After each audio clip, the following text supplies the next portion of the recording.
Hey, everybody. Welcome to the Tribe of Leaders podcast. I'm your host, Emmy Kirshner. And on today's show, I am so super excited. This is something that I've been wanting to do for months. And my oldest kid and I finally had the time to sit down and chat about what it was like for him growing up with me as an entrepreneur, my parenting style, and how that has impacted his life and the decisions that he's made. I think you're going to love it. And if you do me a favor and share this with your friends, and also give us a rating and a review on iTunes so that you can help us be found. My name is Emmy Kirshner. I'm a serial entrepreneur and investor. The one thing that I get asked all the time is, how do you achieve success in business and make an impact? In each episode of the Tribe of Leaders podcast, you'll hear from entrepreneurs and visionaries who share how their leadership has changed not only their lives, but the lives of everybody around them. Hey, everybody. On today's show, and we're going to do something a little bit different here. I have my oldest son, Brian Oliver, with me. Hello. And I wanted to share what it's like from his perspective of growing up with an entrepreneur, because I know that I have experienced, and I presume that many of you have too, and even if you don't have your own business and you're listening, that balance of, am I spending enough time with my kids and leading them the way that I want to? And am I spending enough time, in my work building this business? And that kind of balance of, I'm never really present in either place because I'm concerned that, while I'm working that, I should be doing, whatever with my kids, and then vice versa. And I know there've been times when I've been at the football game and answering emails or typing notes about something that just popped into my head in the ongoing squirrel brain of the entrepreneur. But I think, and Brian, tell me what your thoughts are. I think that it's also given you a great opportunity to explore any possibility and opportunity in a way that makes you a little bit more open-minded, because you've seen me try many different things, and I've had many different businesses over the years. So what are your thoughts on that? Yeah. I would say one of the main things is that seeing your experiences made me realize that I shouldn't be afraid to fail, and that failure isn't the end-all be-all. Just because, you go through some adversity or whatever, there's always a way to get around it. And I think that was one of the main things that you helped me learn when I was growing up, and that seeing your experiences, starting even back as far as with the Zook House, and you wanted to open the restaurant and everything. I think that was like sort of the start of everything. Because that was, after that, you started getting more into the coaching, right? And all that. And let me just pause for a second and share with everybody too. For those of you who don't know, if you're listening for the first time, I have had a personal chef business. I've been a caterer.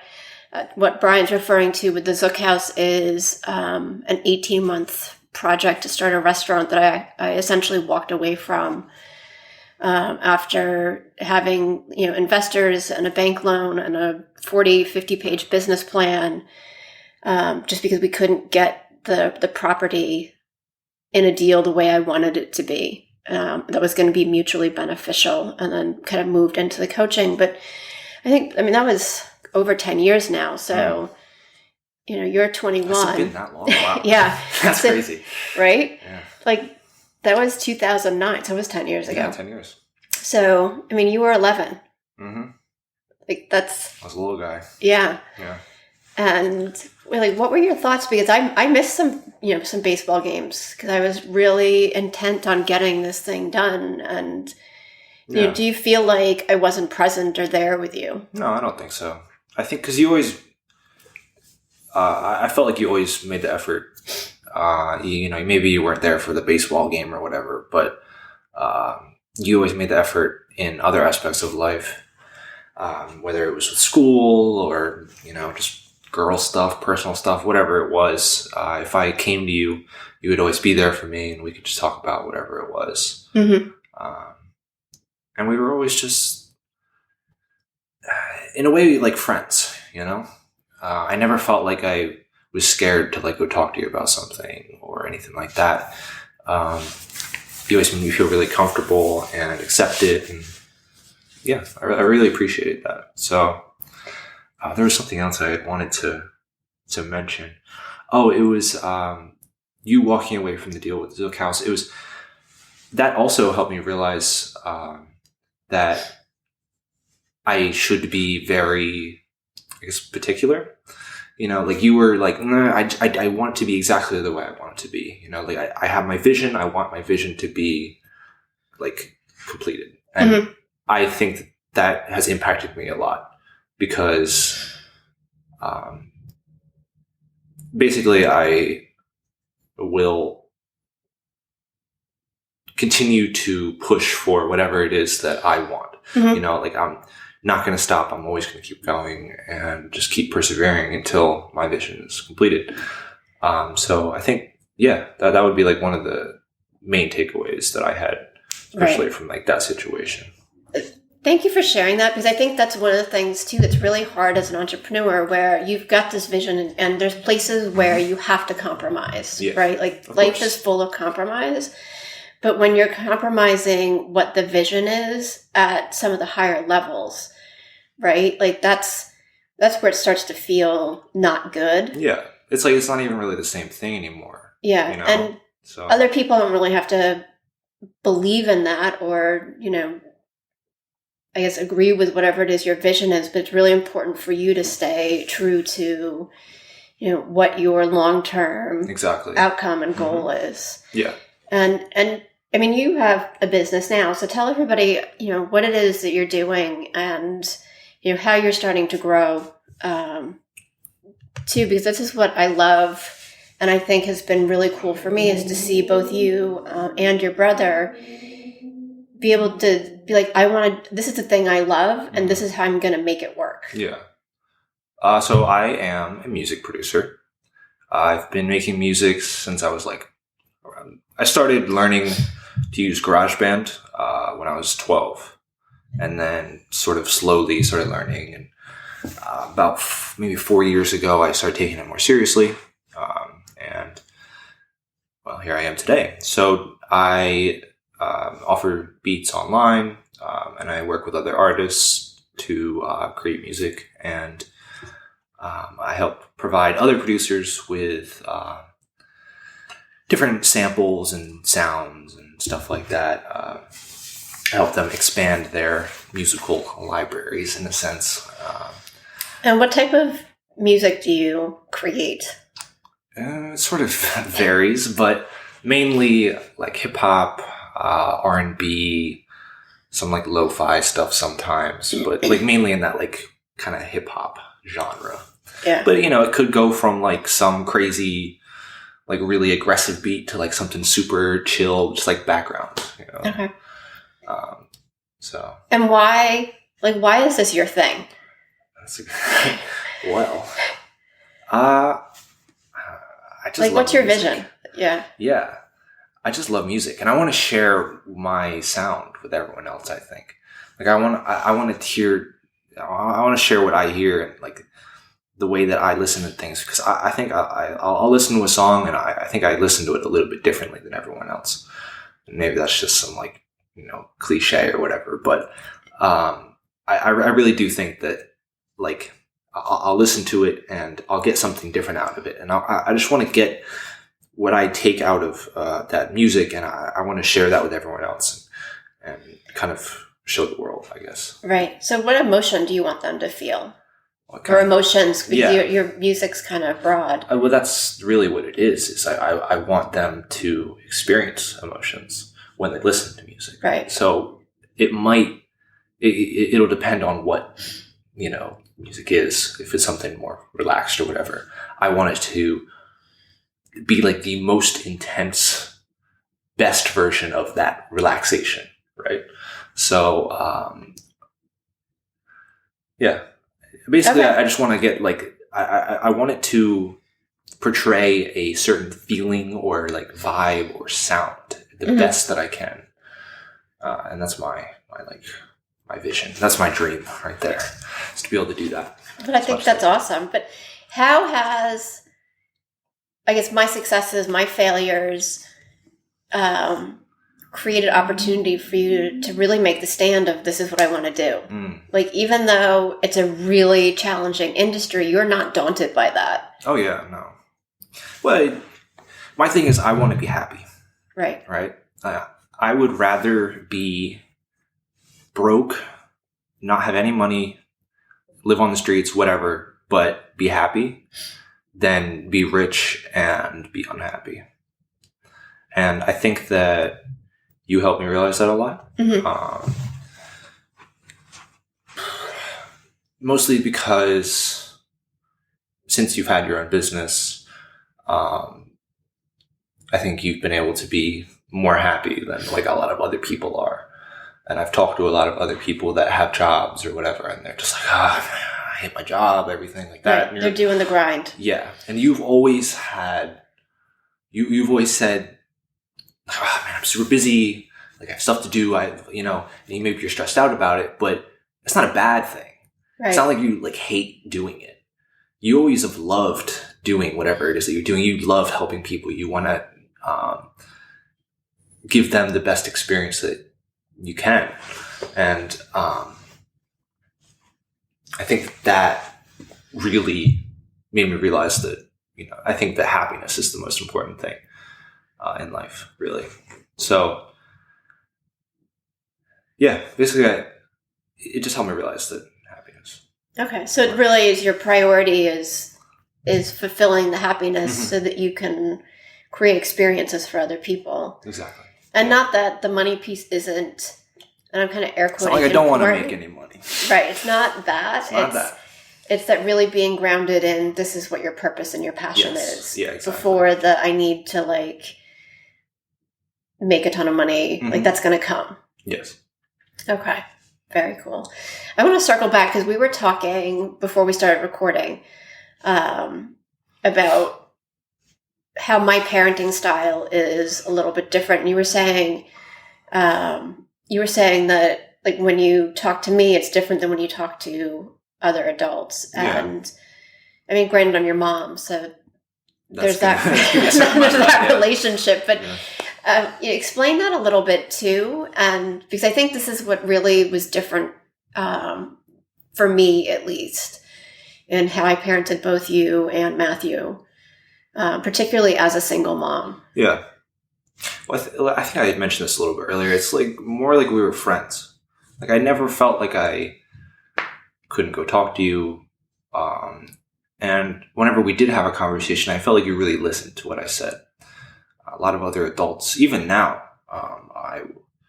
I'll talk to them. And it's like they really aren't quite listening to what I'm saying. Like maybe they're just not valuing what it is, and maybe that's just because I'm 20 years old, and I understand that. That's fine. I'm not going to take it too personally. Well, yeah. I mean, your experience level is different than somebody who's exactly, which I understand. So, but no matter what it is, I could come to you and be like, Em, I really think this about whatever it is, right. And you're like, oh, that's an interesting idea, and then we could have a whole conversation about it.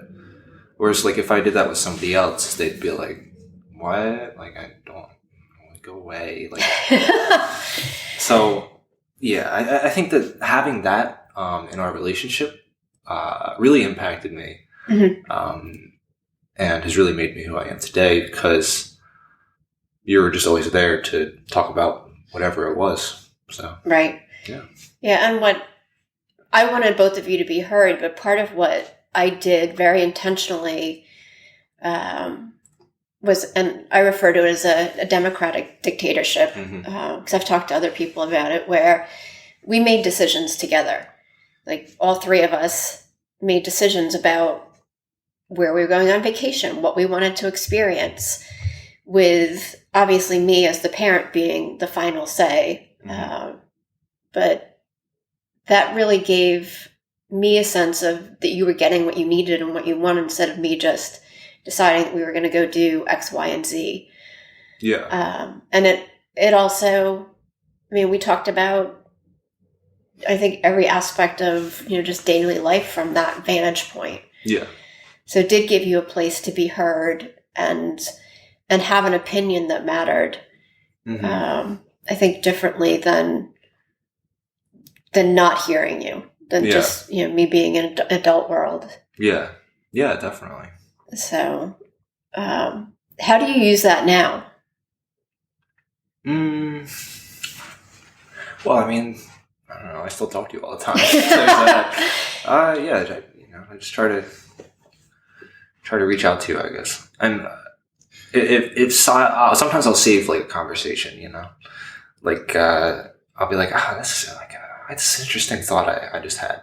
I'm gonna talk to Em about this one because we'll have like a really great conversation about it, right? Or whatever, or she'll have like a really interesting perspective.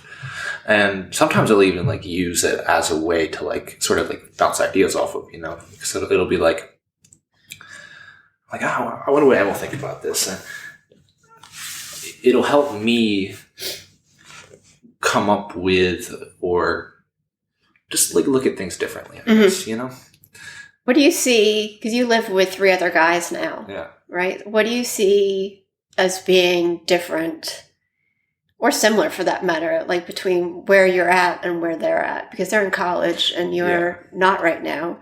Well, and you're pursuing kind of your stuff, but they're still pursuing their interests. Yeah. Well, I think they definitely have they're not as close with their parents, I would say. And I could be wrong, but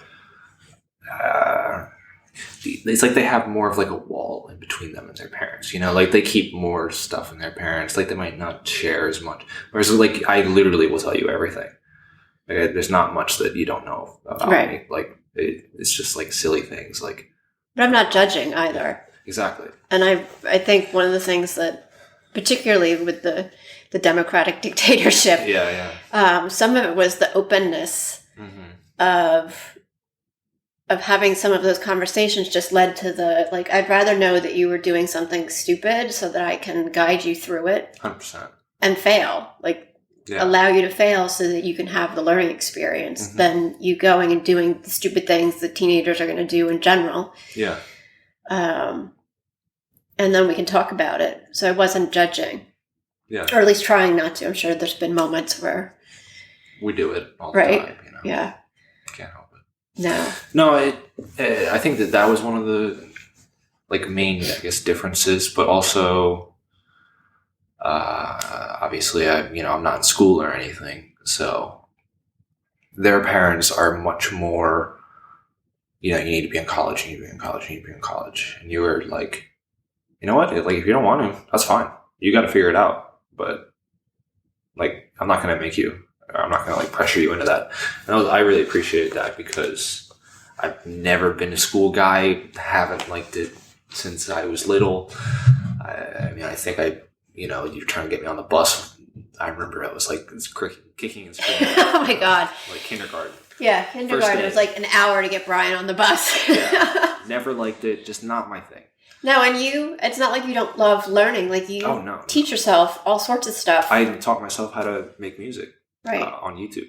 Well, and you taught yourself how to play chess. And I remember, you were watching physics videos on YouTube to kind of offset one of the teachers that you had.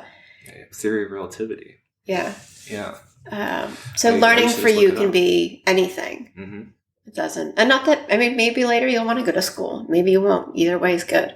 Yeah. Maybe. I don't know. But I think that having you be supportive of that was like a really big deal for me. And I think that that's a major difference between me and some of my roommates / people my age. Okay. In general. So. Okay. Yeah. All right. I'm going to ask you some questions. I was going to say, let's turn the tables. Let's do it. Yeah. So what do you think the hardest thing about raising us was as an entrepreneur? I think it's what I started off with was, am I doing enough? Mm-hmm. Right? And not so much now. What's that? I think all parents wonder that somewhat. Yeah. Right? And what's the right balance? Because particularly in the beginning, there were times when it was like, all right, here's dinner. I'm going to go work on my website. Mm-hmm. And there's times when I know I haven't been as present as I wanted to be. You were always aware of it, though, I think. Like, it wasn't like you were like, you were always like, am I doing this? You were always kind of keeping an eye on it. So if it was like, I know I haven't, been with the kids or whatever, so you know what, this weekend I'm just going to spend some time. Right. So I think we've had an enormous amount of quality time because despite the hours that I've worked, despite missing some games, I still was there most of the time. Yeah. I'm like, and I don't think having the 100% attendance ratio is what really matters. It's the time that we're together is really important. I don't even think it's a good thing. Like, I think sometimes you need to have some separation. Yeah, I know. I mean, while Matthew was playing football, there were times where he was like, I don't want you to come. I just want to go do my thing. Mm-hmm. Like, I don't need you hovering around me. 100%. And it's my intention too, when I was in the restaurant phase, was that I really wanted you to see that you could do anything you wanted. Mm-hmm. And every time I failed, and every time I continue to fail now, even though I'm so shifted into it's just a learning experience. Where's the opportunity?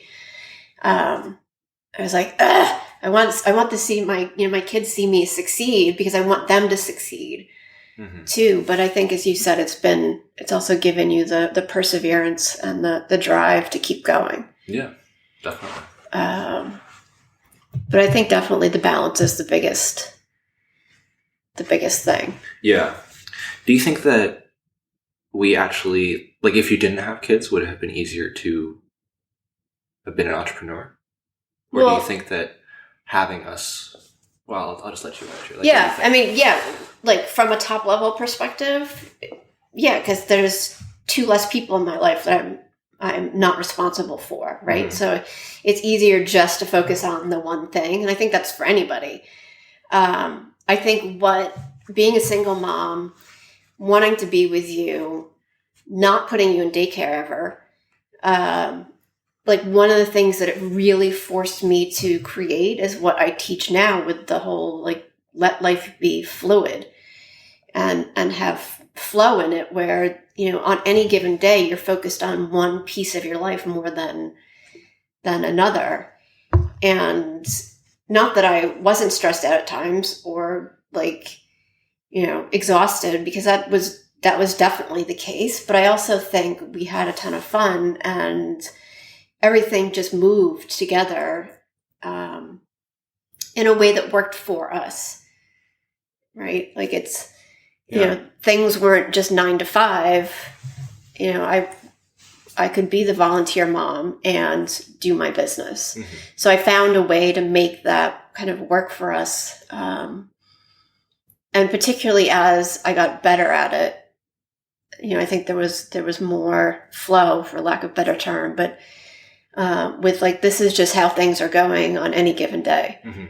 And I hope that's what more people will start to incorporate and just let go of the perfectly portion pieces of pie, because life isn't like that. Yeah. And it gives you the opportunity too to really step in and be supportive. Mm-hmm. I think one of the things that's meant the most for me is those conversations that we've had. And I don't know if you remember, but when business wasn't going well, mm-hmm. or I was really frustrated about something, we were sitting around the dinner table. It's been more than once where I'm like, I should get a job. And you and Matthew have been my biggest supporters. Yeah. I was always like, no, you're not going to like that. It's not a good idea. You think it's a good idea? It's not a good idea. You're not going to be happy. That's what matters, is the happiness, like we said. So, yeah.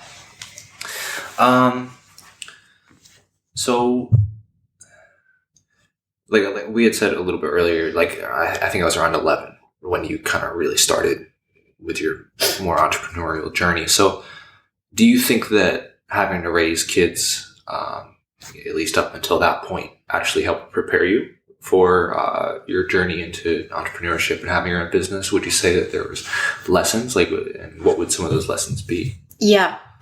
It's funny because I think both you and Matthew have taught me more about life and business than even some of the most amazing coaches that I've had. Really? Yeah.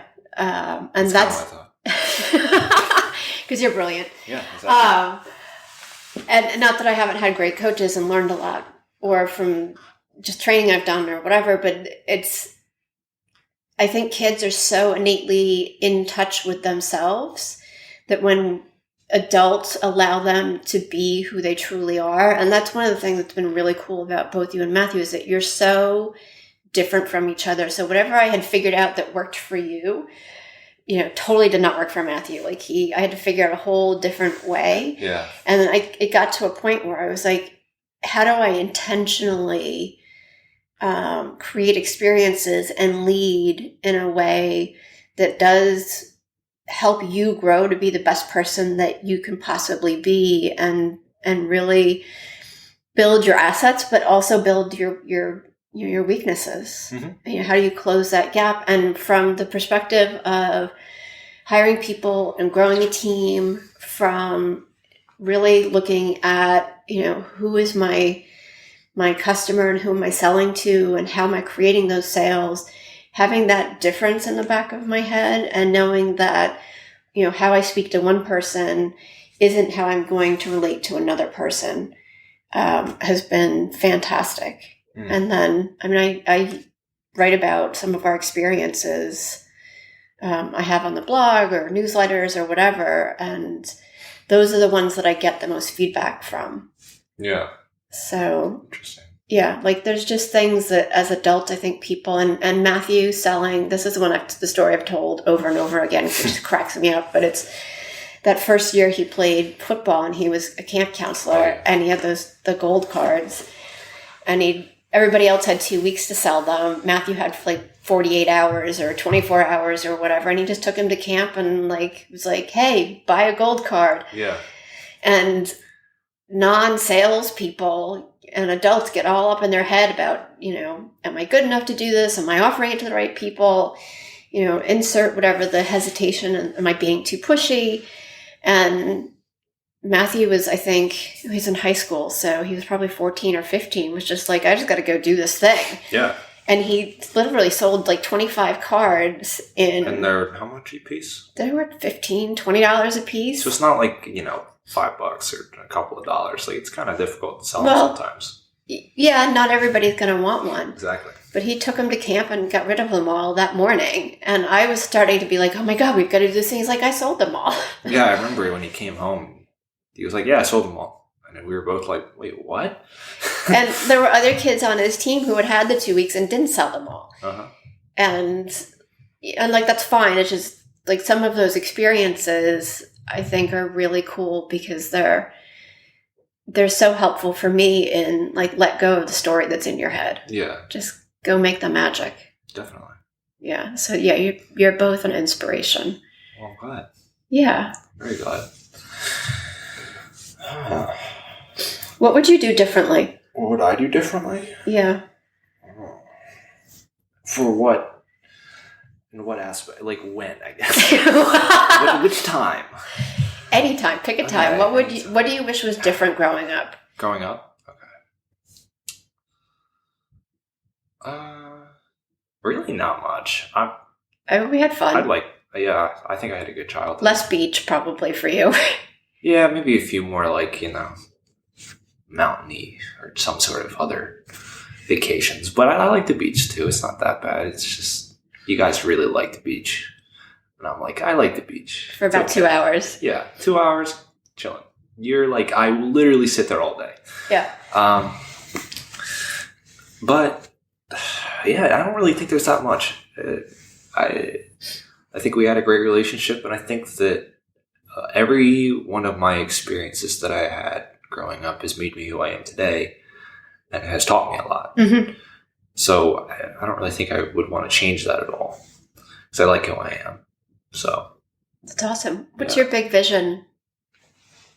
Outside of the music piece, or including the music piece, but music's definitely a big part of it, right? I mean, we already established your passion and purpose, but where do you see yourself in 5 years? In 5 years? Wow. Hopefully, I'll be working with some of the top artists in the music world. I have a lot of ideas that I want to change the way we even release music. and how we listen to music. I think people don't necessarily respect the producers as much as they should. A lot of people don't really know, like, especially in like hip hop music, the rapper or whatever does very small amount of the work. Really, it's the producer, and a lot of times it's the producer who is like creating that. I would think that sound. like most people really don't know how music is made. Oh no, most people don't understand that it's on a computer. I'm like, yeah, I make music on a computer. And they're like, wait, what? Like, don't you need instruments? And it's like, well, yes, but really, like, pretty much any track you listen to on the radio today is made on a computer with like digital sounds. Right. But even like,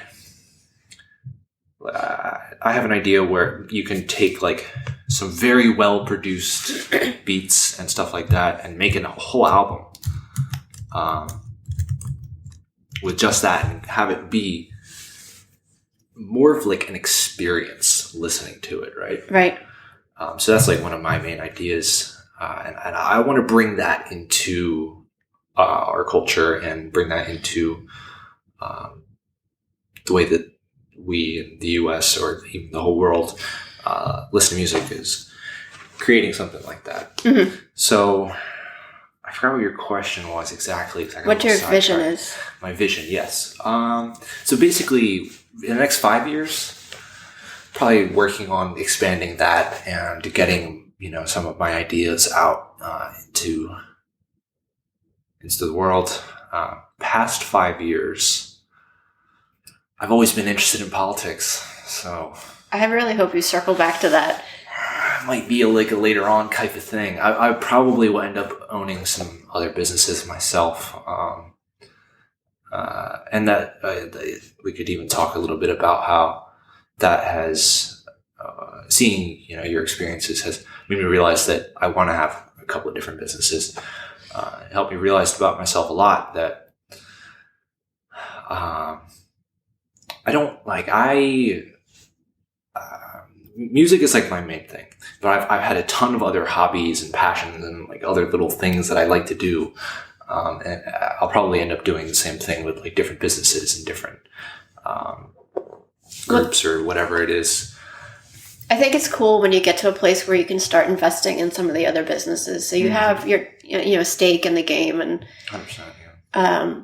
And I think the Wishman movie for me has been really cool because we went to the premiere this past June, and seeing Frank's story told, and being a part of it, but really more from as an investor, but from the outside, and knowing that this, I came in a couple of years ago and invested so they could finish filming, but this story and the telling Frank's story, and how he started the Make-A-Wish Foundation, like it's been 6 or 7 years in the making, and we're now just on Netflix and on Amazon, and it's been really cool because I think it can have such a tremendous impact on other people. Definitely. And once you get kind of the core down, then it gives you the opportunity to play a little bit more. Yeah, I know. That's what I'm looking forward to, is being able to do that, because I have so many ideas and so many different things that I want to do and want to change, especially even climate change. I would really, really love to be able to like invest in nuclear power and looking into new technologies for creating green energy. Unfortunately, I don't quite have the funds for that, but you're getting there one thing at a time. Yeah, exactly. So, but anyways, that's something that I'm really passionate about, especially because we could have like free energy if we did it right. So, would you not like to get rid of your power bill? I don't know. Anyways. Yeah. Yeah. That's another podcast, I think. Totally different podcast. Tune in next time for that one. What I love is that you have all these ideas. Yes. Yeah. And it's not about having the right one necessarily, or them all coming into fruition. It's really finding the places where you can make the most contribution. Mm-hmm. Yes, definitely. So Yeah. So, Is there anything else? I don't think so. I was going to say, I've had a lot of fun just hanging out, chatting with you, and I'm glad that we're recording. Absolutely. Share with everybody where they can connect with you. If they wanted to listen to your music. Twisted Beats, that's what I go by. You can find me on Instagram, Twisted Beats, Facebook, Twisted Beats, everything just Twisted Beats. I think my website is twistedbeats.com. So, yeah, check me out. All right, cool. I'm sure you can put links or whatever. Yeah, we'll get your links up there too. Cool. Yeah. Thank you so much for hanging out with me and just sharing kind of your I guess thoughts on growing up entrepreneur style. Yeah. It's been a good experience overall. Yeah. I mean, not that you know any different either, but I liked it. I think it definitely gives some unique opportunities. And for those people, as I said in the beginning, just kind of circling back, for those people who are wondering if they're doing the right thing and how it's impacting their kids, I think it's great to hear that you've learned so many positive things from it. Definitely. Awesome. Yeah. Well, thank you. Thank you for having me. As an entrepreneur, do you ever feel isolated, like you're just grinding away and not getting to the place or reaching the goals that you want? Maybe you've realized that you just spent days, weeks, or even months trying to accomplish something only to figure out that the answer that you have would have saved you all of that time. I know I've had that experience, and my clients have as well. And that's why I created the Tribe of Leaders Biz School. Get the accountability, the training, and the knowledge base in a community of like-minded people who are there to support you. Go ahead and check it out. It's thetribeofleaders.com.